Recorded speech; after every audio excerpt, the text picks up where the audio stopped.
Welcome back to our series on the virgin birth. I'm going to be giving a somewhat longer video today than usual because I'm dealing with a couple of objections, and so stick with me or watch the video in pieces or whatever works for you. Today I'm going to be talking about a couple of objections that I think have some weight, especially if you're concerned about whether these accounts are without any error whatsoever. The first of these concerns the one and only apparent discrepancy between the infancy accounts proper. And you'd never think that there's really only one apparent discrepancy between the actual infancy accounts in Luke and Matthew about Jesus, to hear people talk, even some Christians. Oh, there are these big problems, and I just don't know what's going on. I'll be reading some of those quotations to you in our next and final video in this sub-series on the virgin birth and on the infancy accounts. But actually, there's only one between them. And this concerns when Joseph and Mary and the baby Jesus went back to Nazareth. In Matthew, of course, it seems to show them settling for a while in Bethlehem. And I've talked about before how that kind of fits with the idea that Bethlehem was, in some sense, Joseph's hometown. He had to travel there for the census in Luke, and then they seem to have hung around for a while. And then they're warned after the coming of the wise men that they need to flee to Egypt to escape Herod. And it's only after that that they go back and live in Nazareth. In contrast, after the purification of Mary in the temple, when they're done with that, Luke has these transitional verses. And when they had performed everything according to the law of the Lord, they returned to Galilee, to their own city of Nazareth. And the child continued to grow and become strong, increasing in wisdom, and the grace of God was upon him. And his parents used to go to Jerusalem every year at the feast of the Passover. And when he became 12, and we go into the story about how they lose him when he's 12, and they then find him at the temple. It's a different story. Now, I think it's only fair to admit that it really appears that Luke is implying that they went back right away. If I were an inerrantist, I would just stand firm on the fact that Luke doesn't say that explicitly. He doesn't say when they had completed all the things required from the law, they immediately returned. He doesn't say that quite explicitly, but I think it's only fair to say that that does appear to be the implication. You certainly would never think that Luke knew about the flight to Egypt, or their staying in Bethlehem for a while, or anything of that kind. And I think, in fact, he didn't know about it. In fact, if anything could convince me that Luke did not have Matthew as we have it, it would be the infancy narratives. There are other reasons as well. So the question becomes, why does he say this? If he is implying that they went back right away, and Matthew is saying that they stayed there, then that's a contradiction. That's just a contradiction. I think it may have happened very easily that in the account Luke had, it may have been oral from Mary, it may have been written, it may have been some of each. In fact, as we'll see in a little while, I definitely think the genealogy Luke gives at the time of Jesus' baptism would have been written down. That the account of the flight to Egypt just wasn't in there, or of the coming of the Magi, the slaughter of the innocents. And you can imagine Mary even orally telling this account and just finishing it out, telling about what these people said to them in the temple. There are two people who make these statements and praise God and so forth in the temple when they bring the baby there about 6 weeks after his birth.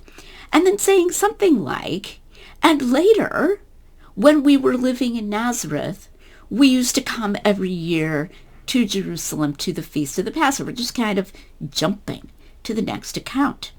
And Luke, being a good writer, he wants to make a transition. So he makes a natural assumption, though she didn't even say anything that sounds as much like it here, that they went back right away, and sort of writes a transition. When they had accomplished everything, they went back to Nazareth, and the child grew. Notice how generic that phrase is, that sentence is about Jesus growing, and so forth. And then goes into the fact that they went to the temple and how Jesus got lost when he was 12. I think that's very natural from a historical point of view. I would say, however, that it is incompatible with the doctrine of inerrancy. So again, if you're an inerrantist, you should probably just stand pat on the fact that Luke doesn't say that they went back immediately. Certainly, that is much simpler than the idea that Matthew literally made up all of these other events, and that's why Luke doesn't have them. Why even think that? Matthew appears extremely sincere. In fact, I would even say that the somewhat strained nature of some of Matthew's, or what appears to us to be somewhat strained, of some of Matthew's interpretations of prophecy, such as the prophecy Matthew gives, "Out of Egypt have I called my son," indicates that Matthew believed the events. In other words, he had these events handed to him by his source for Jesus' infancy and childhood, and then he's searching to see if these things were in some sense predicted by Old Testament prophecies. If he was just making up the events to fit with Old Testament prophecies, he could have made things up that fit much better. He could have made up Jesus, striking a rock and water coming out of it or something when he was a boy, rather than a flight to Egypt. So I think it's clear that Matthew is sincere and has these events from a source that he regards as reliable. So I don't think we're in any way justified in thinking that all that's made up. This brings us, however, to the question of why Mary or anyone else who gave Luke the account would leave out those rather striking and interesting events. And this is where we do get to the pure argument from silence, because even if she stated it in a way different from exactly what Luke has and was just discreetly leaving those events out, the skeptic, and I'm afraid perhaps some Christians, are likely to think, wow, why would she leave that out? Surely she would tell about that. Why would she leave that out? Well, that kind of argument from silence, where you take the mere silence of one document and you use it to discount the actual statement, the open statement of another document in history, is a really bad argument. It's not like just saying we don't have anybody recording this. It's saying, well, Matthew records this, but Luke doesn't, and surely if it happened, Luke would, so it didn't happen. Matthew made it up. That's a very bad argument. I have a number of these references to bad arguments from silence that one could try to make from my husband, Tim. He's gathered some of these together. He has a professional paper on the argument from silence. For example, Marco Polo never mentions the Great Wall of China. Grafton's highly regarded English Chronicles discusses the reign of King John in the early 1200s. Any school child who's given a good study of that period of English history will memorize Magna Carta 1215 as one of the major events of King John's reign, and Grafton doesn't mention it at all. That doesn't mean that we should doubt that Magna Carta took place as recounted in other sources. Ulysses S. Grant's memoirs do not mention the Emancipation Proclamation. Why? I don't know. Eusebius does not mention that Constantine murdered brutally his son Crispus and his wife. That is to say, Constantine's wife. We have a conjecture as to why that Eusebius wanted to flatter. But the point is, we're left in many of these cases conjecturing why something was left out. I have an incident even in my own life, rather tragic incident concerning my local area here. During this past semester, very tragically, a child was killed in an accident in his backyard. I heard about it because the family of this child belonged to an organization that I also belonged to. And on the Facebook group for the organization, one of the leaders posted about this tragic event and how we could support this family in their time of grief. I Googled at that time on local news, and I couldn't find any mention of this at all. Now, I can conjecture why that the local news has decided to be more kind to families suffering tragedies and the accidental death of a child, and is deciding not to cover that, not to draw that kind of unwanted attention. But that is itself a conjecture. and I would be unjustified in discounting the report of the child's death from the leader of the organization merely because I can't find any corroborating discussion of it in the news. So we have lots of these kinds of situations, and what we need to do, as Tim will say, is we need to calibrate. And to calibrate is to say, oh, I thought I knew how likely it was that this person would mention this or this source would mention this, but we're often wrong about that, so let's change our estimates on that. And we should do that here too. I have a conjecture as to possibly why Mary might not have mentioned this, but it is just a conjecture. I am not saying that it is probable. I am, however, saying that I think the disjunction of that or some other reason that we just don't know is probable, because this happens all the time in history. But here's a conjecture of the kind of thing that could be the reason. In the 40s AD, there was a grandson of Herod the Great on the throne. This was Herod Agrippa I, the Herod, not the Herod of the story of Jesus. He was Jesus' infancy. He was long dead, and not Herod Antipas, his son, the Tetrarch, but Herod Agrippa I. And Acts tells us that Herod Agrippa I persecuted the church and beheaded John's brother, James, the son of Zebedee. That's in the book of Acts. He regained rule over quite a bit of the territory that his grandfather, Herod the Great, had ruled, even to the point of being called Herod the King for a time. He wasn't just a tetrarch. Let's suppose just for a moment that the form of this story that Mary told took shape. Maybe she had someone write it down. Maybe she was telling it to people in that time in the 40s when Herod Agrippa I was on the throne. I'm not even saying that's necessarily when she told it to Luke or gave it to Luke, but that was when she, decided how it was going to be. And that she just thought it would be better and more discreet not to mention this story that cast Herod the Great, the grandson of the persecuting Herod, in such a negative light. In contrast, let's suppose that Matthew got the story from James or Jude, one of Jesus' other brothers. That may have been given at a different time, or they may just not have felt that way and have decided to tell these stories. As I mentioned in the last video, the stories in Matthew emphasize danger. You've got, right from the beginning, this problem. She's pregnant. Joseph's thinking of divorcing her. And then you have another problem after the baby's birth, that Herod's trying to kill him. And they come back and they have another problem, that Archelaus is reigning. And you can see that from what we might call a stereotypically masculine perspective. And the stories in Luke emphasize wonder, the wonder of the conception. For he that is mighty hath done unto me great things, and holy is his name, says Mary in her Magnificat, and doesn't emphasize nearly as much the dangers surrounding the child's birth.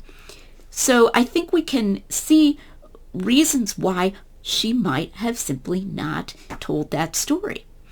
And then that omission just leads Luke to this very natural assumption that they went back right away. The next objection I'm going to talk about does concern the genealogies of Jesus, and that's part of why this video is going to be so long. But I'm not going to go into a lot of detail. My concern here, I want to focus, is on the truth of the infancy stories which are connected to the virgin birth. Is Matthew making up his genealogy of Jesus? Is Luke making up his genealogy of Jesus?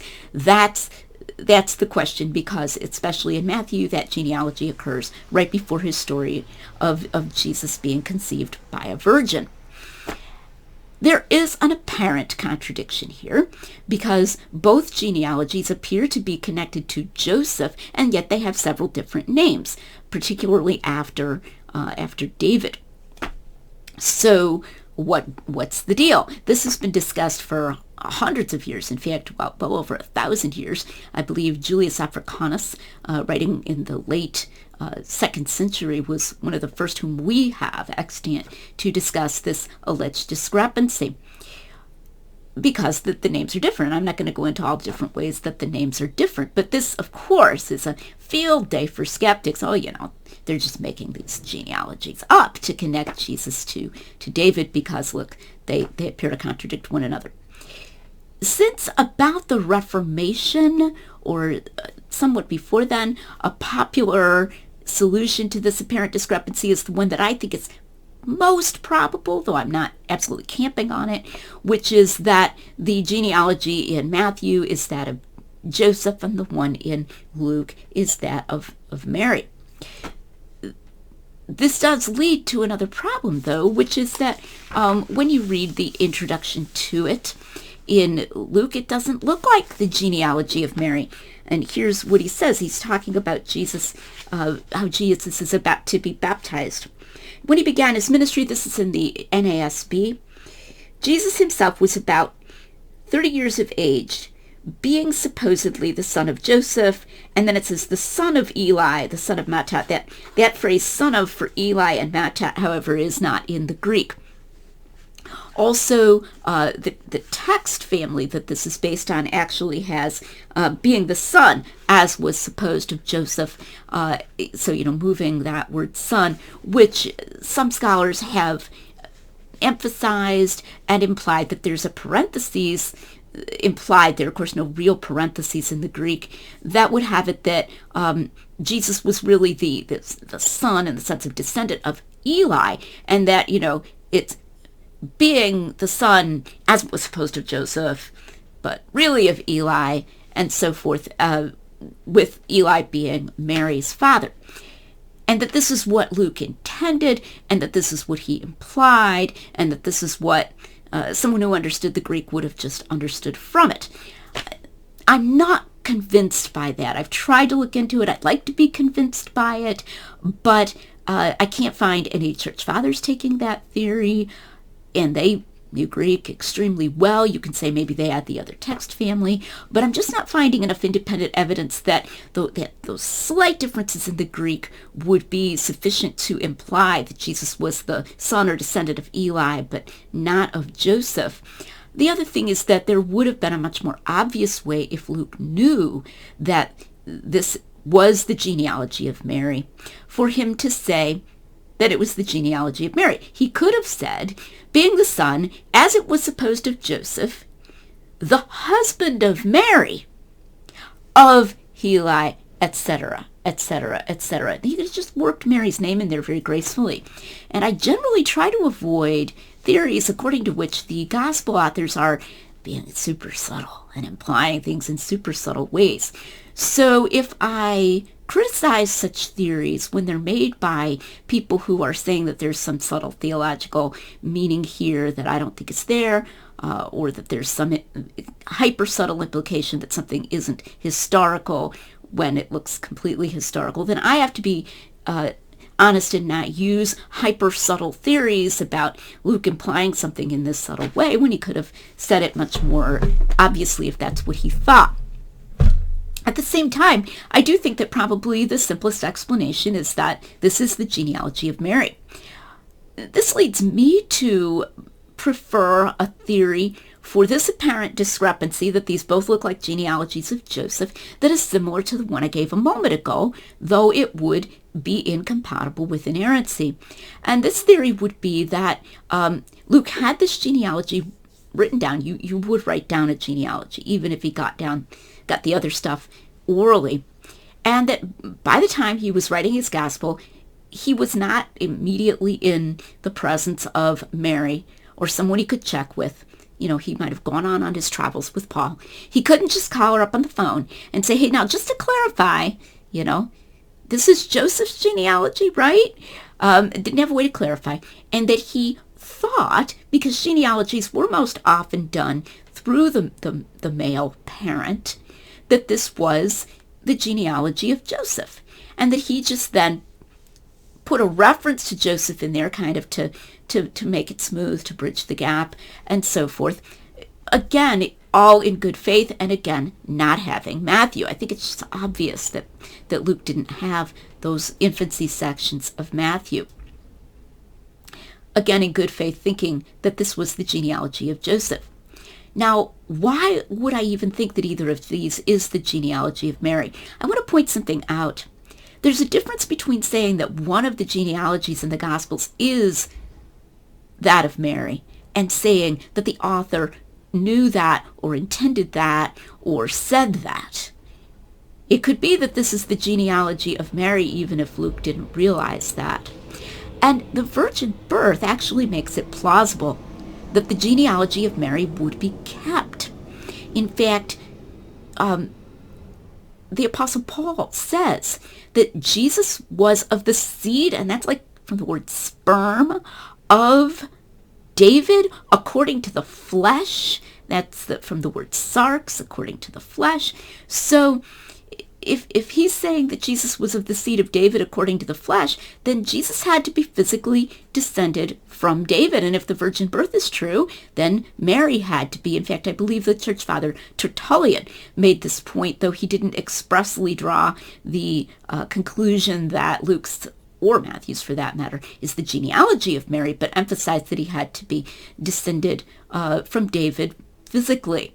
So that makes it plausible that in this unprecedented situation, somebody would have kept a record of the genealogy of Mary. And with the strong Marian emphasis that we find in Luke's gospel, it makes most sense that it would be Luke. You can imagine Mary keeping this in her family where everybody knows, let's say, that Eli was her father, genealogy of Jesus.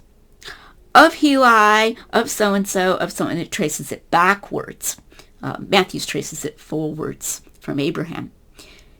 So that's kind of interesting that that's not an improbable add-on to the idea of the virgin birth, that they would have kept it because of wanting him to be physically descended from David, and then that Luke may have mistakenly thought it was by Joseph. It was Joseph's genealogy, not having Matthew at hand. If I were sticking to inerrancy, I would either go with that other theory that I just said a minute ago I did not find convincing about the Greek, or another one. This one doesn't get much press, and I just want to throw it out there. This was suggested by Canon H.A. Blair, who was a mid-20th century British clergyman and scholar. He suggested that Matthew might be the genealogy of Mary, and that just a single generation might have been scribally accidentally dropped at the end of Matthew's genealogy, where it mentioned Mary. This would explain several items of evidence. I'm not going to go into all of those. One of them is a reference to Matthew's genealogy by Clement of Alexandria, sort of generally around the year 200, where he seems to be saying that Matthew's is the genealogy of Mary. Did he know something? I don't know. He's not explicitly even addressing the alleged contradiction, but it would have been a fairly easy scribal thing to accidentally drop just one generation there. And that might be an economical way of actually solving several different conundrums, including a counting issue regarding the number of generations that Matthew has at that point. So if I were an inerrantist, I might revive Blair's theory and go with that theory. As it is, given the Marian emphasis in Luke, I would probably think that Luke's is Mary's genealogy. But you can see with all of these that these end up being good faith things, that even if these error theories are right, they don't involve anybody making anything up, which makes a far smaller impact upon reliability. Believe me, if you think about it, and I argue this in my book, The Mirror or the Mask, than somebody making something up or changing something, even something relatively small, on purpose, and then deliberately writing his book as if it were true. I don't think anybody in the Gospels ever did that. I don't think we have any evidence, and we have evidence to the contrary. Luke is very scrupulous. Let me also mention that there are embarrassing things in both of the genealogies. Without going into too much detail, Matthew's has Jesus descending from someone named Jeconiah, a descendant of David upon whom there was a curse. Even the rabbis had to struggle with this because it isn't just a Jesus problem. The curse didn't appear to be fulfilled. If Matthew's just making up that genealogy, he doesn't have to put Jeconiah in there.